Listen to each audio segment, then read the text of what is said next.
क्या तुम सच में नहीं चाहते कि हम दोनों फिर से एक हो जाएं?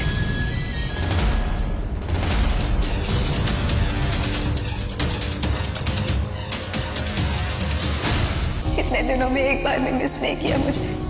आज देखिए परिणीति में जो कुछ हुआ उसे भूल नहीं सकते। क्या तुम सच में नहीं चाहते कि हम दोनों फिर से एक हो जाएं?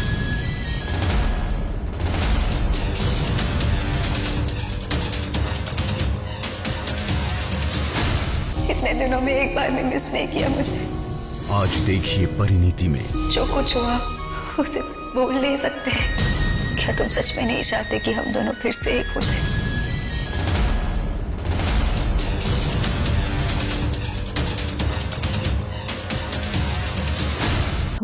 परी और राजीव की हालांकि शादी होने जा रही है, लेकिन क्या परी शादी को खुद ही रोक देगी? क्या नीति को जरूरत ही नहीं पड़ेगी परी और राजीव की शादी तोड़वाने की? हाय गाइस, मैं हूं जानवी, वेलकम करती हूं आपका चैनल की तरफ से। जिस तरीके से सीरियल परिणीति में जो राजीव है वो नीति को कहता है, तुम जानती हो तुमने मेरे परिवार की कितनी बेइज्जती करी है, कितना कुछ उन्हें कहा है, लेकिन जो परी है ना वो हमेशा मेरे परिवार की इज्जत करती है और यहाँ पर इसीलिए मेरी नजरों में उसकी इज्जत है और मैं उसे कभी घर से नहीं निकाल सकता, क्योंकि परी जो है अब हमारे ही परिवार का सदस्य है और अब वक्त आ चला है जब मैं तुम्हारे साथ नहीं हूं तो मैं परी का साथ दूं। ये सुनकर नीति को बहुत गुस्सा आता है। इसके बाद भी हम ये भी देखते हैं कि राजीव अपने कमरे में फोन पर बात कर रहा होता है और नीति जैसे नॉर्मली अपने कमरे में जाती थी ऐसे जाया करती है। राजीव कहता है तुम मेरी बिना परमिशन के मेरे कमरे में कैसे आई? नीति कहती है ये कमरा कभी मेरा भी था।